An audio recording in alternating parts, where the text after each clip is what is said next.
भूखा से गुजर गया, खाना नहीं मिला। कितना दिन से बच्चे खाना नहीं खाए थे?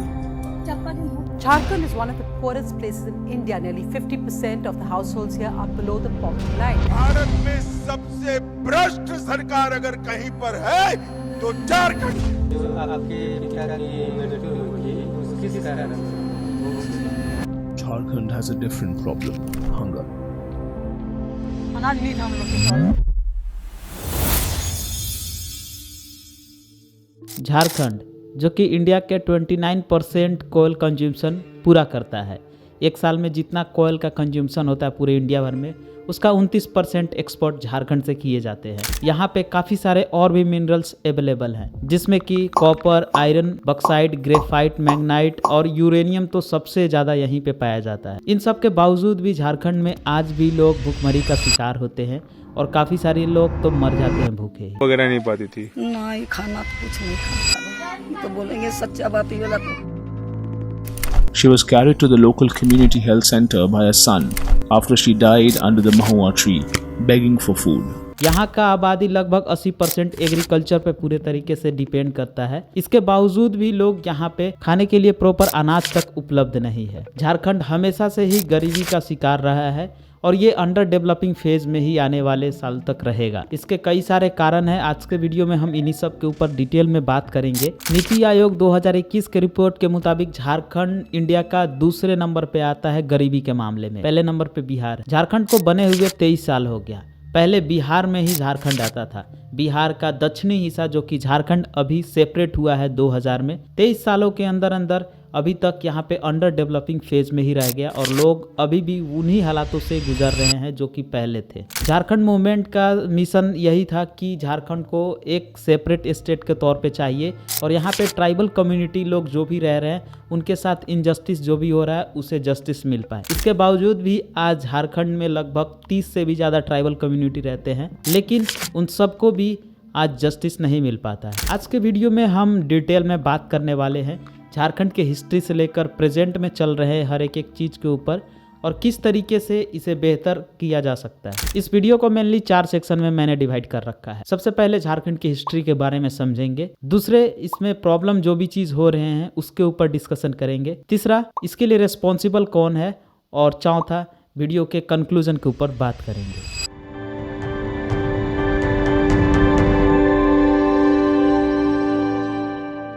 इसका हिस्ट्री काफ़ी ही पुराना है दोस्तों। झारखंड 2000 में बिहार से अलग होकर एक 28वां राज्य भारत का बना था।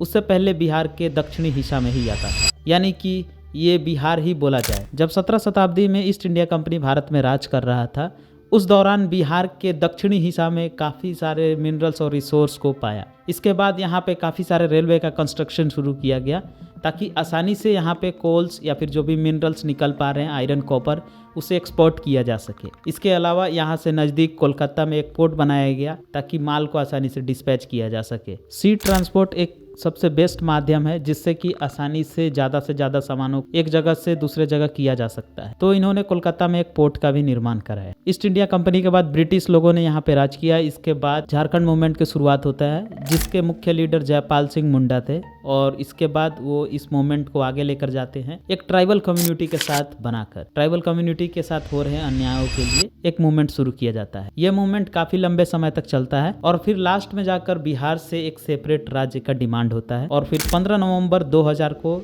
झारखंड बिहार से अलग हो जाता है और यहाँ पे फिर से गवर्नमेंट सिस्टम चालू हो जाते हैं एक सेपरेट स्टेट बनने के बाद। झारखंड जैसे ही बिहार से अलग होता है तो यहाँ पे बीजेपी का सरकार आती है। बीजेपी की सरकार जेएमएम के साथ कोलिजन करके अपना एक सरकार बनाती है। इसके बाद ये भी सरकार फेल हो जाती है। 3 साल के बाद जेएमएम यहाँ से विड्रॉ कर लेता है और फिर से सरकार गिर जाता है। इसके बाद फिर से इलेक्शन होते हैं जिसमें कि जेएमएम पार्टी और बीजेपी फिर से कोलिजन करके एक नए सरकार बनाते हैं, जिसके मुख्यमंत्री अर्जुन मुंडा बनते हैं और सबसे पहले बाबूलाल मरांडी थे।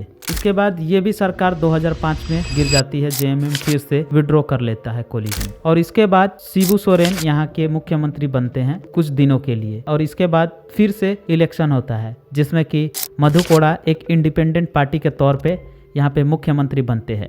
ये भी 2006 से 2008 के बीच में रहते हैं और इनके ऊपर भी एलिगेशन लगता है करप्शन का, जिसमें कि इनकी भी सरकार गिर जाती है। The news seems to be tightening on former Jharkhand Chief Minister Madhu Koda.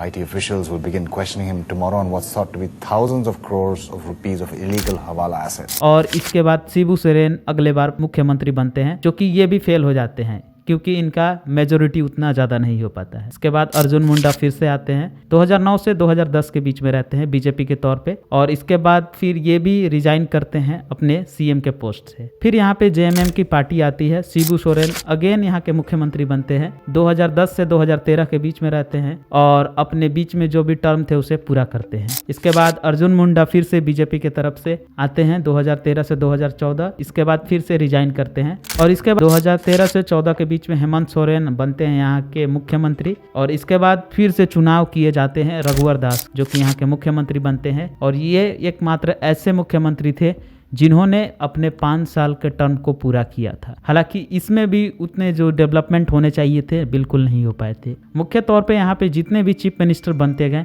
सारे ट्राइबल कम्युनिटी के ही थे। इसके बाद अभी जो यहाँ के मुख्यमंत्री है हेमंत सोरेन, जिनका टर्म खत्म होने वाला है 2024 में। तो इस तरीके से यहाँ पे गवर्नमेंट सिस्टम चलता है। झारखंड बिहार से सेपरेट होने के बाद 23 सालों में 10 से भी ज्यादा यहाँ पे मुख्यमंत्री चेंज होते देखे हैं। यहाँ पे कई सारे गवर्नमेंट्स फेल्यूर भी देखने को मिला था, जिससे कि झारखंड का आज ये अंडर डेवलपिंग फेज है। झारखंड में लीडरशिप का स्किल बहुत कम देखने को मिला और यहाँ पे ट्राइबल कम्युनिटी के लोग ही ज्यादातर इलेक्शन में आते हैं और मेजोरिटी के तौर पे वही यहाँ के मुख्यमंत्री बनते हैं।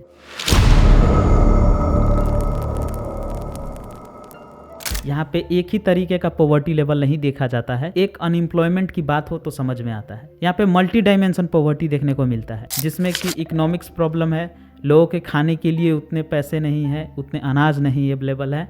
हेल्थ प्रॉब्लम है, लोग यहाँ पे मेल न्यूट्रिशन के कारण, एक भुखमरी के कारण भी मर जाते हैं और प्रॉपर डाइट नहीं होने की वजह से भी मर जाते हैं। तीसरा प्रॉब्लम यहाँ पे बेरोजगारी का है, जिसमें कि लोगों को रोजगार देना चाहिए, उसमें भी यहाँ पे लोग काफ़ी बेरोजगार है। चौथा यहाँ पे प्रॉब्लम देखने को मिलता है, प्रॉपर एग्रीकल्चर सिस्टम भी नहीं है, एक ड्रेनेज सिस्टम भी अवेलेबल नहीं कराया गया है, क्योंकि यहाँ पे ट्राइबल कम्युनिटी के लोग ज़्यादा रहते हैं, जिससे कि एग्रीकल्चर पे ज़्यादा लोग डिपेंडेंट है। अगर एक प्रॉपर ड्रेनेज सिस्टम अवेलेबल हो तो काफ़ी सारे लोग अपने प्रोडक्शन को बढ़ा सकते हैं और अपने लाइवलीहुड को बेहतर कर सकते हैं। पांचवा प्रॉब्लम एजुकेशन का है, यहाँ पे प्रॉपर एजुकेशन सिस्टम भी वर्क नहीं करता है।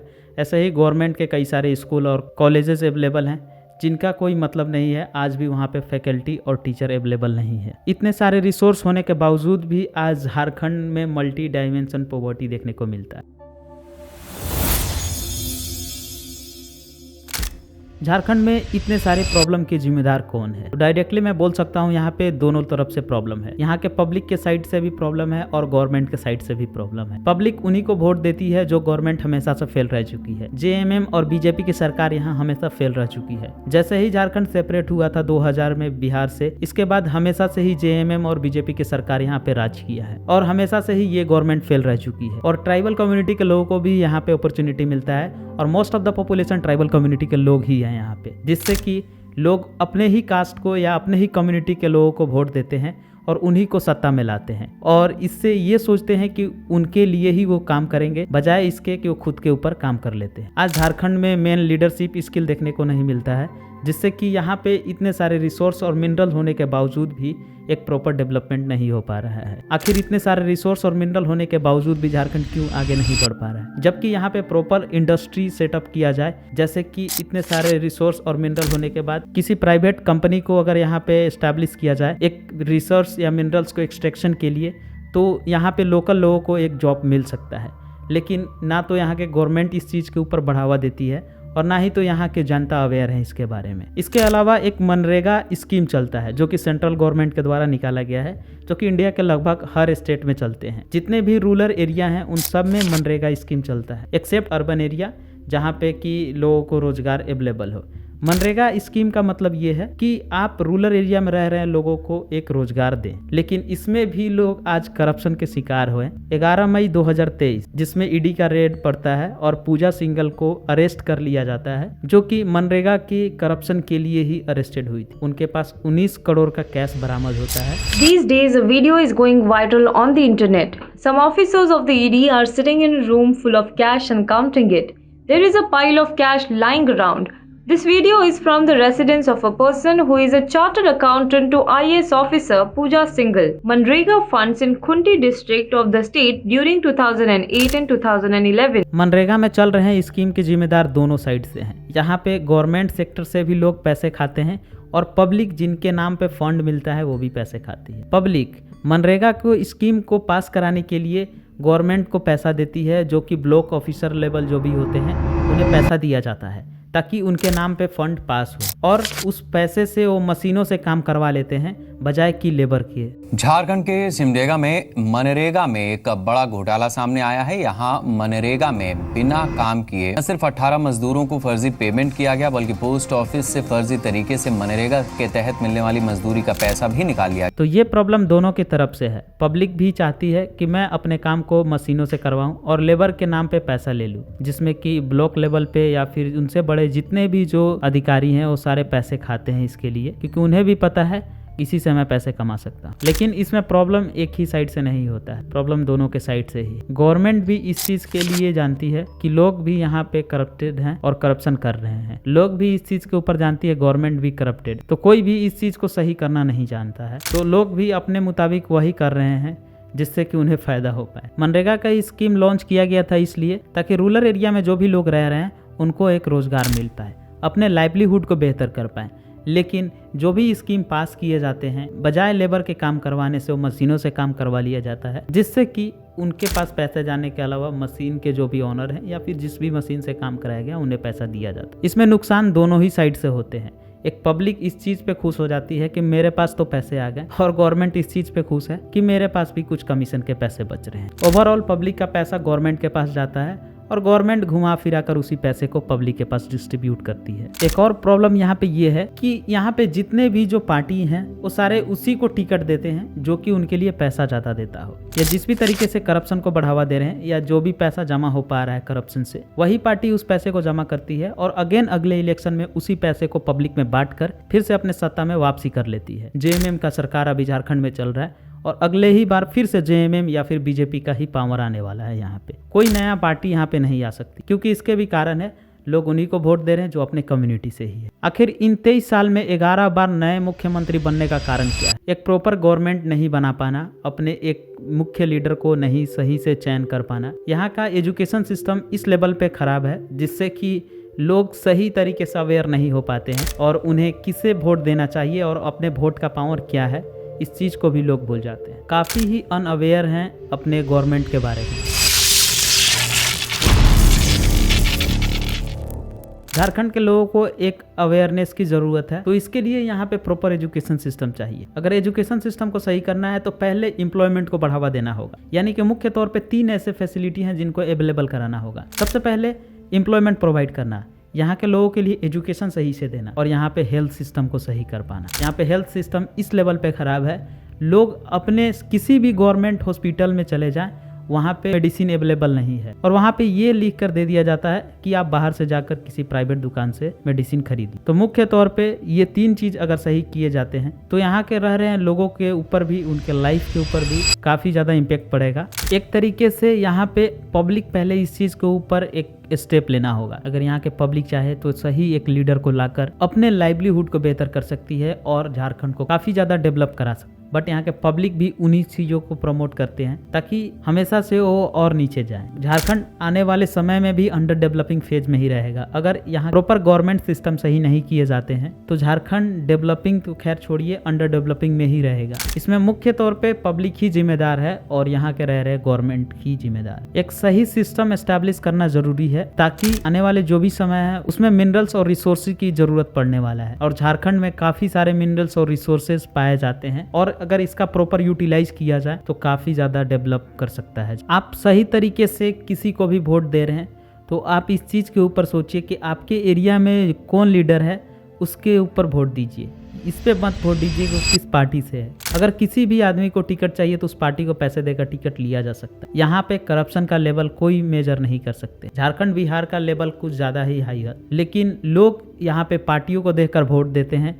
सेंट्रल गवर्नमेंट में चल रहे जो भी पार्टी हैं उसके ऊपर यहाँ पे वोट दे दिया जाता है, लेकिन आप इस चीज़ को भूल जाते हैं कि पार्टी में टिकट लेने के लिए पैसे दिए जा सकते हैं और कितना कौन करप्टेड है आप इस चीज़ के ऊपर पता नहीं लगा सकते हैं। तो पैसा देकर टिकट लिया जा सकता है और उसी सेंट्रल गवर्नमेंट के भरोसे यहाँ पे लोग वोट भी दे देते हैं। तो मेरे नज़रिए से आप सही गवर्नमेंट लाने के लिए अपने एरिया में जो एक अच्छा इंसान है उसे वोट दीजिए। अगर आपको ऐसा लगता है कि किसी भी पार्टी से ये मतलब नहीं है तो आप इस चीज़ को चेंज कर सकते हैं, वरना अंडर डेवलपिंग फेज में ही झारखंड रहेगा। मुख्य तौर पे जितने भी जो डिसीजन लिए जाते हैं, जैसे कि इस मिनरल को यूटिलाइज कैसे करना, इतने सारे रिसोर्स अवेलेबल हैं, उसको कैसे यूटिलाइज किया जा सकता है, कैसे एक्सपोर्ट किया जा सकता है, किस तरीके से लोगों को एम्प्लॉयमेंट प्रोवाइड किया जा सकता है, ये गवर्नमेंट का काम है। सो इसके लिए आप तैयार रहें और अगला बार जब भी इलेक्शन हो आप प्रॉपर तरीके से सही लीडर को ही वोट दें।